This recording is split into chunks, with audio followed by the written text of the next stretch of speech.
రాజ్యసభ సభ్యులు ఈ ఇల్లందు నియోజకవర్గానికి గత ఎన్నికల్లో కూడా సమన్వయకర్తగా వ్యవహరించి మొన్న మహబూబాబాద్ పార్లమెంట్ ఎన్నికల్లో కూడా కీలకమైన బాధ్యతలు పోషించిన గౌరవ రాజ్యసభ సభ్యులు పెద్దలు వద్దిరాజు రవిచంద్ర గారికి, జిల్లా గ్రంథాలయ సంస్థ అధ్యక్షులుగా మొన్నటిదాకా పనిచేసిన ఉద్యమకారుడు ఉద్యమ బిడ్డ అన్న దిండిగాల రాజేంద్రన్న గారు, జిల్లా పరిషత్ చైర్మన్ మా చెల్లెలు సోదరి బిందు గారికి, మరి ఈరోజు ఈ సమావేశంలో పెళ్లి కొడుకు తమ్ముడు, పెళ్లి కొడుకు అంటే నిజంగా పెళ్లి చేస్తున్నాడు, పెళ్లి అయిపోయింది ఆల్రెడీ, మా తమ్ముడు ఏనుగుల రాకేష్ రెడ్డి గారికి, అదేవిధంగా హైదరాబాద్ నుంచి ప్రత్యేకంగా ఇక్కడికి వచ్చేసి సోషల్ మీడియాలో ఉమ్మడి ఖమ్మం జిల్లా యొక్క బాధ్యతలు తీసుకున్న మా తమ్ముడు దినేష్ చౌదరి గారికి, వేదికపైన ఆశీనులైన గౌరవనీయులైన ప్రజాప్రతినిధులైన ఎంపీపీలు, జెడ్పీటీసీలు, గౌరవనీయులైన కౌన్సిలర్లు,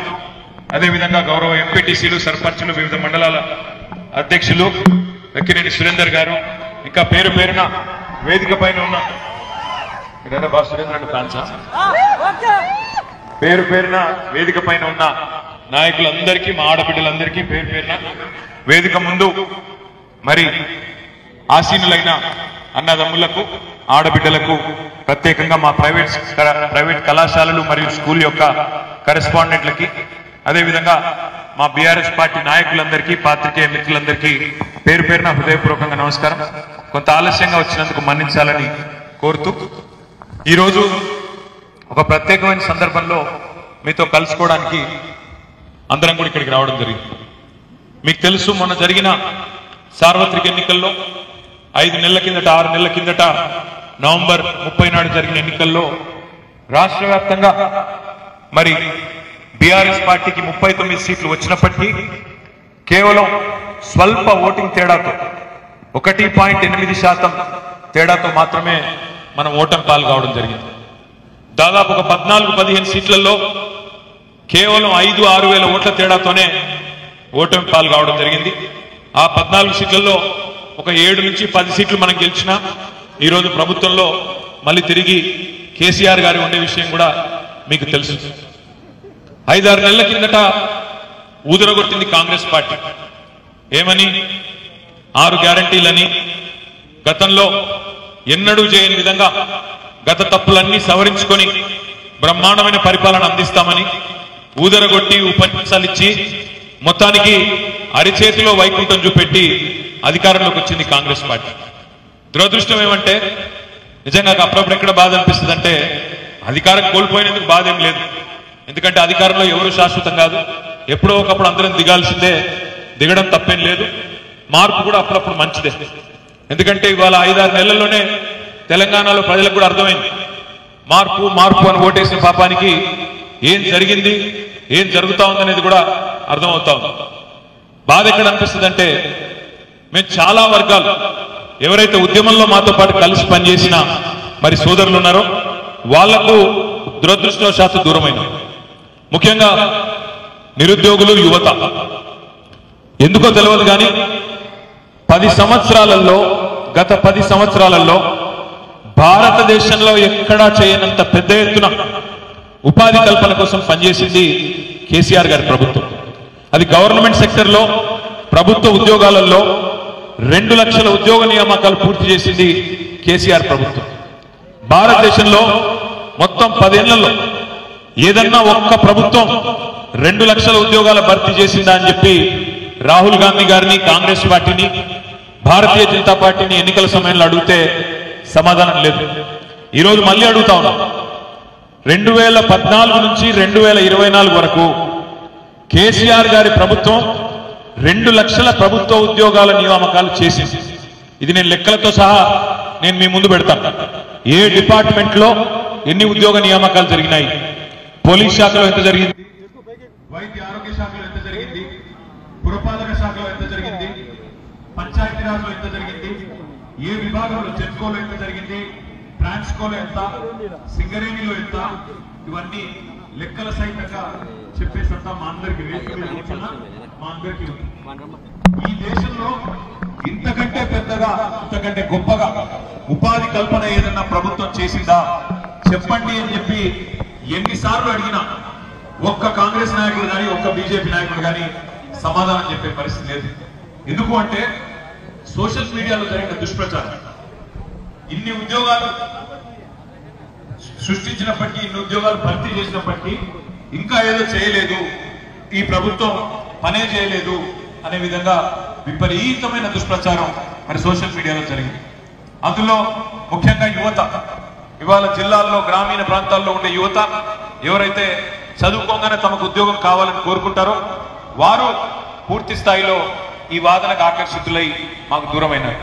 వాస్తవం ఏంటంటే నేను మీ అందరు కూడా విజ్ఞప్తి చేస్తా ఉన్నాను, దయచేసి విషయాలు రూఢీ చేసుకోండి, తెలుసుకోండి.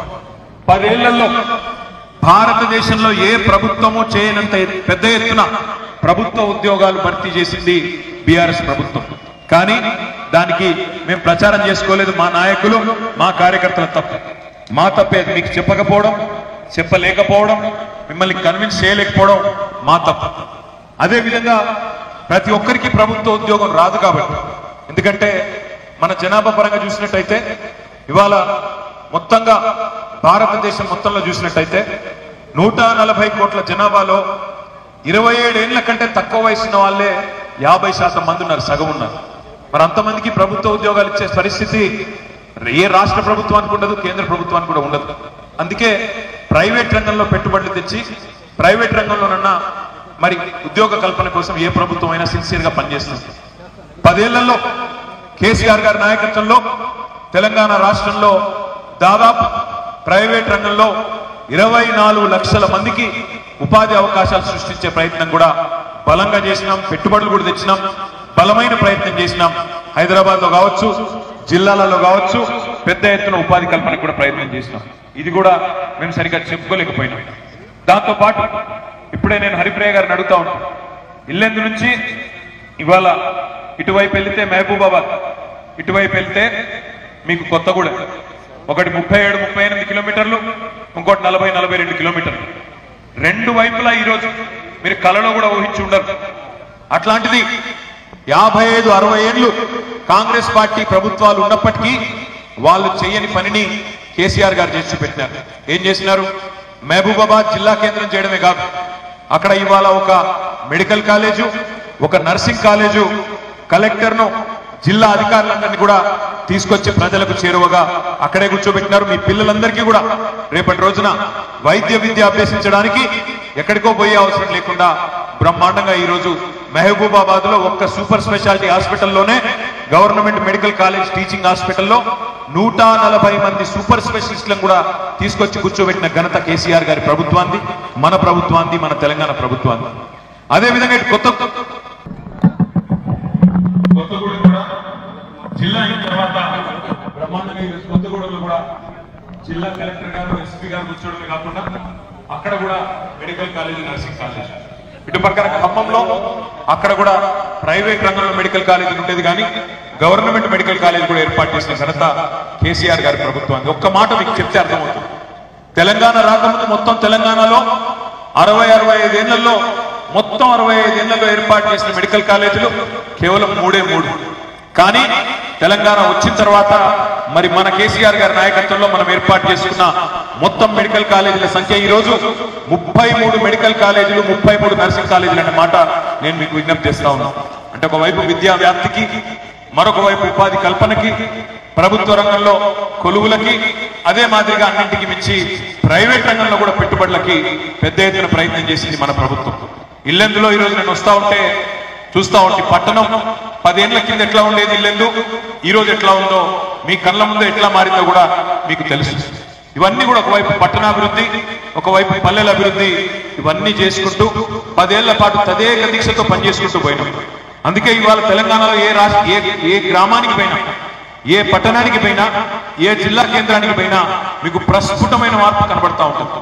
వ్యవసాయం బాగైంది, అదే మాదిరిగా రైతులు, ముఖ్యంగా ఇక్కడ కూర్చున్న వాళ్ళలో నాకు తెలిసి 99% మంది రైతు బిడ్డలే ఉంటారు. అంతేనా? రైతు బిడ్డలేనా మీరంతా కూడా? రైతు బిడ్డలే 99% ఉంటారు. ఒక్కసారి దయచేసి ఆలోచించండి. ఆనాడు 2014లో తెలంగాణ రాష్ట్రం ఏర్పడ్డప్పుడు భారతదేశం మొత్తంలో వ్యవసాయ ఉత్పత్తుల్లో తెలంగాణ స్థానం 14వ స్థానం.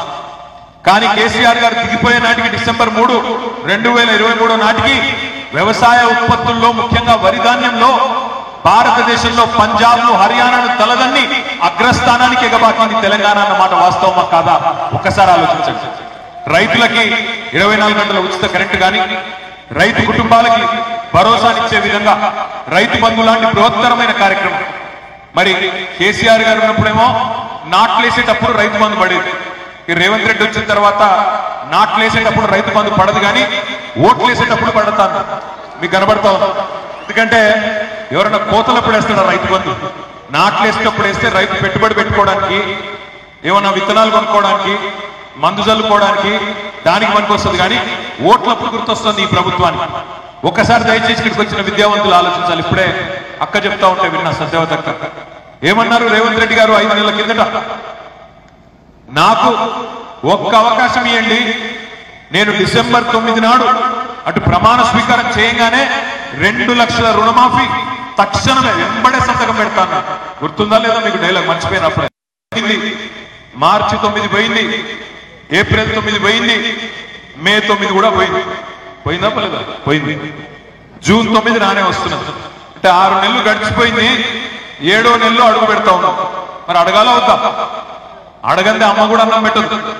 అడగాలి అంటే, కడిగి పారేయాలంటే, ప్రభుత్వాన్ని నిలదీయాలంటే, ఇచ్చిన మాట నిలబెట్టుకోలేదు అనే మాట గుర్తు చేయాలంటే దమ్మున్న ఏనుగుల రాకేష్ రెడ్డి లాంటి నాయకుడిని గెలిపించి శాసన మండలికి పంపండి. ఇప్పుడు కావాల్సింది ప్రభుత్వాన్ని ప్రశ్నించే గొంతులు, ప్రభుత్వాన్ని ప్రశంసించే గొంతులు కాదు.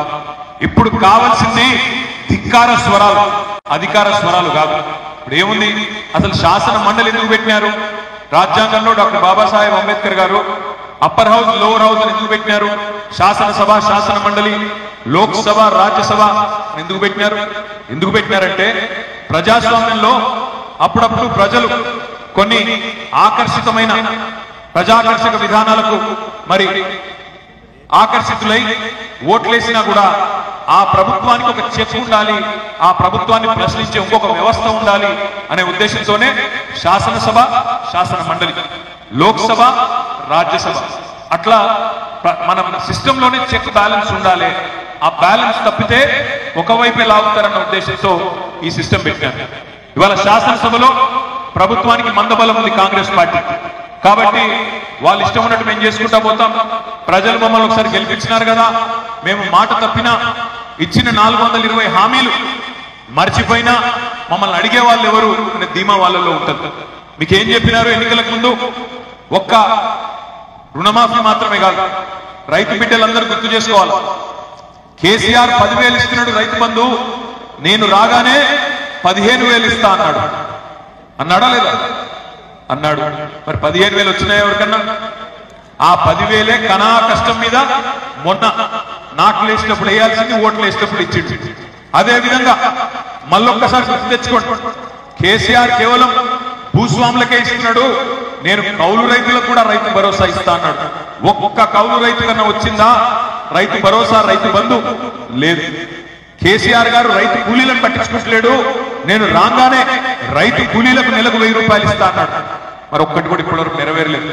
ఎంత ధైర్యం ఉంటే ముఖ్యమంత్రికి పచ్చి అబద్ధాలు చెప్పి కూడా ప్రజలను నేను ఇంకా మళ్ళొక్కసారి పిచ్చోళ్ళని చేస్తా అని ఎంత ధైర్యం ఉండాలి, ఎన్ని గుండెలు ఉండాలి ముఖ్యమంత్రికి ఆలోచన చేయండి. ఆయన నిస్సిగ్గుగా చెప్తున్నాడు, మన లోక్సభ ఎన్నికల్లో 6 గ్యారంటీలకు గాను 5 గ్యారంటీలు అమలు చేసేసినా అంటున్నాడు. నాకైతే మరి మీ ఇల్లెందులో ఏమైనా ప్రత్యేకంగా అమలు చేసిండేమో నాకైతే తెలియదు, కానీ నాకు తెలిసి ఒక గ్యారంటీలో ఒక ఉప హామీ మాత్రమే అమలైంది.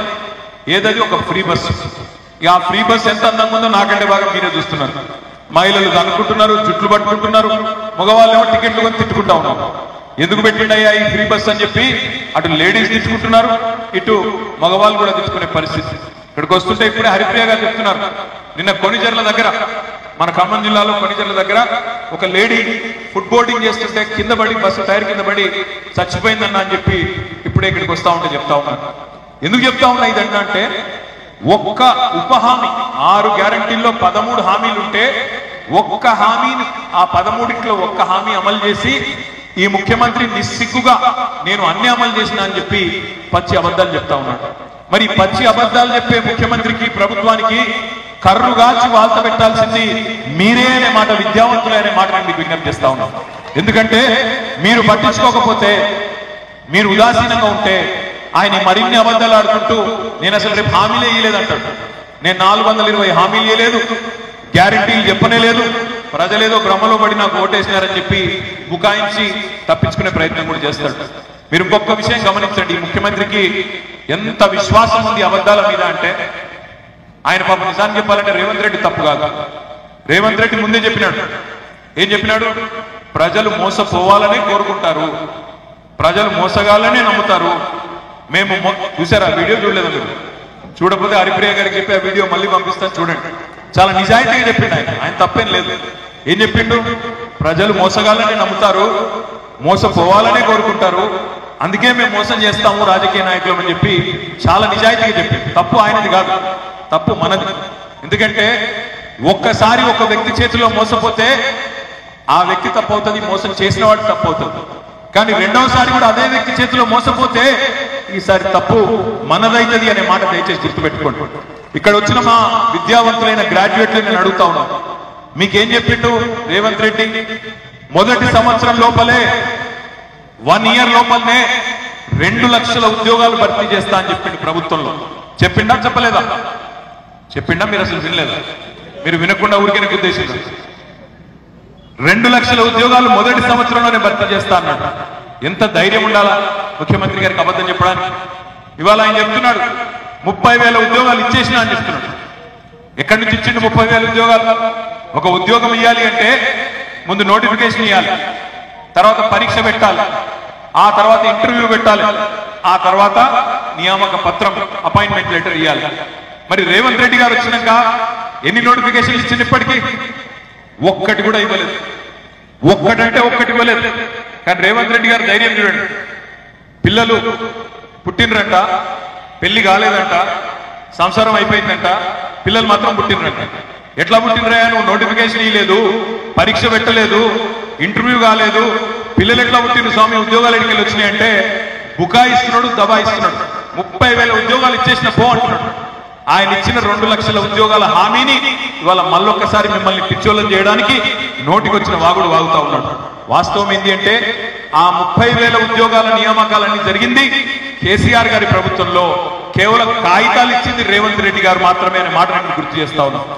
అందుకే నేను చెప్పేది, ఈ ముఖ్యమంత్రి గారికి బుద్ధి చెప్పాలంటే ఆయన ఇచ్చిన మాట 2 లక్షల ఉద్యోగాల హామీ నెరవేరాలి అంటే ఆ 2 లక్షల ఉద్యోగాలు ఈ సంవత్సరం లోపలనే భర్తీ చేయాలనే ఒక ఒత్తిడి ఆయన మీద ఉండాలంటే దమ్మున్న ఏనుగుల రాకేష్ రెడ్డిని గెలిపించండి, గ్రాడ్యుయేట్ ఎమ్మెల్సీగా గెలిపిస్తే శాసన మండలిలో రేపటి రోజున గల్లా పట్టుకొని అడుగుతాడు, ఏమైంది నీ 2 లక్షల ఉద్యోగాల హామీ అని చెప్పి ఇల్లెందు గ్రాడ్యుయేట్ల తరఫున మీ తరఫున గొంతు విప్పి అడిగే సత్తా ఉన్న నాయకుడు.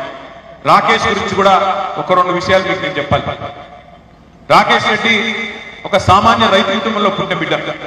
వరంగల్ జిల్లా వంగా పహాడ్ అనే గ్రామంలో వాళ్ళ నాన్నగారు ఒక రైతు కుటుంబంలో పుట్టి తాను పెద్ద స్థితిమంతుడు కాదు, ఐశ్వర్యం ఆగర్భ శ్రీమంతుడు కాదు, కానీ చదువుకున్నాడు. మీలాగానే బ్రహ్మాండంగా చదువుకున్నాడు. చదువుకొని మంచి మార్కులు ఇంటర్మీడియట్ లో సంపాదించుకుంటే బిట్స్ పిలానీలో సీట్ సాధించింది. ఏ పైరవి లేకుండా ఏం లేకుండా మార్కులు వచ్చినాయి కాబట్టి బిట్స్ పిలానీకి పోయింది. బిట్స్ పిలానీలో ఇంజనీరింగ్ తో పాటు ఎంఎస్ కూడా అక్కడే కంప్లీట్ చేసి గోల్డ్ మెడల్ సాధించిన బ్రహ్మాండమైన అభ్యర్థి ఇవాళ రాకేష్ రెడ్డి గారు. గోల్డ్ మెడల్ వచ్చింది, బ్రహ్మాండంగా బీటెక్ ఎంఎస్ అయిపోయింది. ఆ తర్వాత వాళ్ళ కుటుంబం సలహా ఇస్తే అమెరికా పోయిండు. 7 సంవత్సరాల పాటు అక్కడ ఐటీ ఉద్యోగం కూడా చేసింది. కానీ అక్కడ లక్షల కోట్ల రూపాయలు సంపాదించుకున్నా దాంతో ఆయనకి ఆనందం రాలేదు, సంతృప్తి రాలేదు. నేను వాపస్ పోతా, మా తెలంగాణ కోసం కొట్లాడతా అని చెప్పి 10-12 ఏళ్ల కిందట తెలంగాణకు తిరిగి వచ్చి ఆనాటి నుంచి 2012-13 నుంచి 2024 దాకా భారతీయ జనతా పార్టీలో ఒక నాయకుడిగా పనిచేసిండు. అప్పుడు ప్రభుత్వానికి వ్యతిరేకంగానే ఆనాడు కూడా పోరాటం చేసింది. ఆనాడు టీఆర్ఎస్ ప్రభుత్వానికి వ్యతిరేకంగానే కొట్లాడిండు, పోరాటం చేసింది.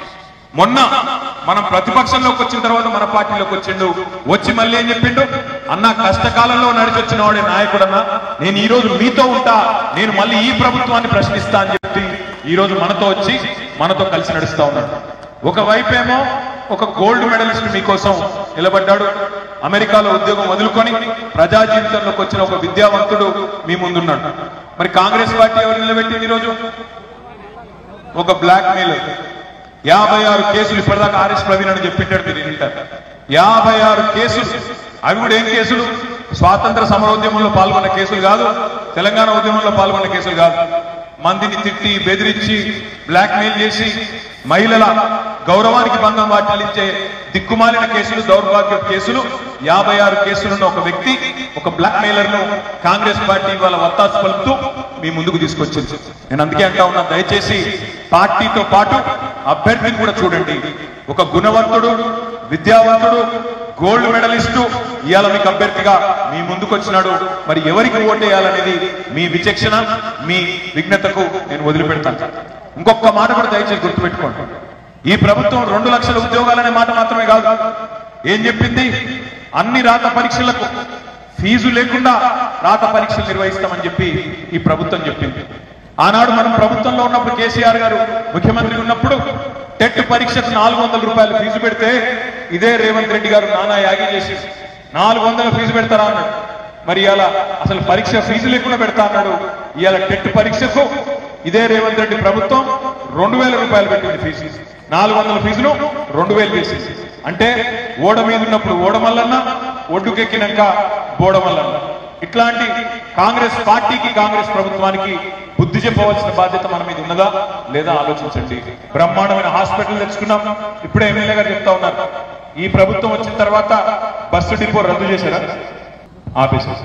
37.5 కోట్ల రూపాయలతో 100 పడకల ఆసుపత్రి ఎమ్మెల్యే గారు ఆనాడు మంజూరు చేయించుకొస్తే ఈరోజు దాన్ని ఈ ప్రభుత్వం వచ్చిన తర్వాత ఆపేసినారు. ఇట్లా ఒకటొకటే కాదు, చాలా పనులు ఆనాడు ఆ ప్రభుత్వం సంకటించిన వాటిని ఈ ప్రభుత్వం ఆపుతా ఉంది. నేను మీ అందరినీ ప్రార్థించేది ఒకటే, ఇవాళ గ్రాడ్యుయేట్ ఎమ్మెల్సీ అనేది ఇచ్చే గొంతు కాదు. మీడియాలో, యూట్యూబ్ లో బాకాలు ఉండే వాళ్ళు, ఇట్లాంటి వాళ్ళు ఎంతమంది ఉండొచ్చు, కానీ తప్పకుండా మనం గుర్తుపెట్టుకోవాల్సింది మాత్రం ఖచ్చితంగా రేపటి రోజున ప్రభుత్వాన్ని సవాల్ చేసి, ప్రభుత్వాన్ని మీ తరఫున గొంతు విప్పి, ఏమైంది మెగా డిఎస్సి, ఎందుకు పెడుతున్నావు పరీక్షలకు ఫీజులు, నిరుద్యోగుల తరఫున రేపటి రోజున 2 లక్షల ఉద్యోగాలు ఏమైనాయి అని చెప్పే ఒక విద్యావంతుడు అక్కడ ఉండాలి.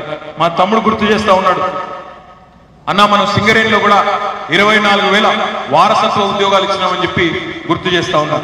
సింగరేణి విషయంలో కూడా నేను ఒక్క మాట మీకు తప్పకుండా చెప్పాలి. ఇల్లెందు కానీ, కొత్తగూడెం కానీ, మనుగురు కానీ, ఎక్కడెక్కడైతే సింగరేణి విస్తరించినదో ఖమ్మం జిల్లాలో, ఉమ్మడి ఖమ్మం జిల్లాలో, కొత్తగూడెం జిల్లాలో మిత్రులందరికీ నేను విజ్ఞప్తి చేస్తా ఉన్నాను. రేవంత్ రెడ్డి ప్రభుత్వం చాలా స్పష్టతతో ఉంది. అదానికి ఇప్పటికే తలుపులు బార్లా తెచ్చిండ్రు. అక్కడ మోడీ గారు, ఇక్కడ రేవంత్ రెడ్డి గారు, బడబాయ్ చోటాబాయ్ ఇద్దరు కూడా కూడబలుకున్నారు. రేపటి రోజున సింగరేణి కూడా తప్పకుండా ప్రైవేటు పరం చేస్తారు. అది కూడా అడ్డుకోవాలంటే రేపు ప్రశ్నించేటోళ్ళు ఉండాలి, కొట్లాడేటోళ్ళు ఉండాలి, గల్లా బట్టి నిలదీసేటోళ్ళు ఉండాలి. దయచేసి నేను మిమ్మల్ని కోరేది ఒకటే, ఈ ఎన్నికతో ప్రభుత్వం కూలిపోయేది లేదు, పడిపోయేది లేదు. కానీ ఈ ఎన్నికతో మీరు ఒక సరైన అభ్యర్థిని ఎంచుకుంటే మాత్రం ప్రభుత్వాన్ని రేపటి రోజున మీ తరఫున నిలదీసే హక్కు వస్తుంది. నిలదీసి, నిగ్గదీసి గట్టిగా అడిగే సత్తా ఉన్నవాడు అక్కడ ఉంటే మీకు లాభం జరుగుతుంది, రాష్ట్రానికి కూడా లాభం జరుగుతుంది.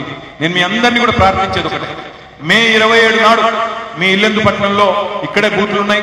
మీకు మండలాల వారీగా కూడా ఎక్కడికక్కడ పోలింగ్ బూత్స్ ఉంటాయి. మా నాయకులు హరిప్రియ గారు, అదేవిధంగా మండల నాయకులు మీ బూత్ ఎక్కడ, మీ ఓటు ఎక్కడుంది, ఇవన్నీ కూడా మీకు వివరంగా చెప్తారు. దయచేసి ఎన్నికల్లో గుర్తులు ఉండవు, పార్టీ సింబల్స్ ఉండవు, కారు గుర్తు ఉండదు. ఎన్నికల్లో ఏనుగుల రాకేష్ రెడ్డి గారిది 3వ స్థానంలో పేరున్నది. దాని పక్కన ఒక బాక్స్ ఉంటుంది. ఆ బాక్స్ లో నిలువు గీత, వెంకటేశ్వర స్వామికి నిలువు నామం ఎట్లయితే ఉంటుందో నామం, అట్లా ఒక నిలువు గీత మాత్రమే గీయాల్సి ఉంటుంది. దయచేసి నేను మిమ్మల్ని కోరేది, మీరు ఇల్లెందు నుంచి కూడా పెద్ద ఎత్తున రాకేష్ రెడ్డి గారికి మద్దతు ఇవ్వండి. తెలంగాణ రాష్ట్ర ఏర్పాటు కోసం పాటుపడిన కేసీఆర్ గారి నాయకత్వానికి మద్దతు ఇవ్వండి. మొన్న జరిగిన ఏదైతే 6 గ్యారెంటీలతో చేసిన అరిచేతిలో వైకుంఠం అనే సినిమా ఏదైతుందో దాన్ని తప్పకుండా రేపటి రోజున శాసన మండలిలో కూడా నిలదీసి, నిగ్గదీసి అడగాలంటే ఇట్లాంటి మంచి యువకుడికి బ్రహ్మాండమైన అవకాశం ఇవ్వండి అని చెప్పి మీ అందరినీ కూడా పేరు పేరున కోరుతూ, ప్రైవేట్ స్కూల్ కానీ, ప్రైవేటు కళాశాలల యాజమాన్యం కానీ మీతో కూడా నేను ప్రార్థిస్తా ఉన్నా. మన ప్రభుత్వం ఉన్నప్పుడు కొన్ని సమస్యల పరిష్కారానికి ప్రయత్నం ప్రయత్నం చేసినాం. ఇంకా ఏమైనా కొన్ని సమస్యలు ఉంటే కూడా తప్పకుండా మీ తరఫున కూడా మాట్లాడడానికి, మీ తరఫున కూడా పోరాటం చేయడానికి తమ్ముడు రాకేష్ రెడ్డి ఎప్పుడు సిద్ధంగా ఉంటాడు.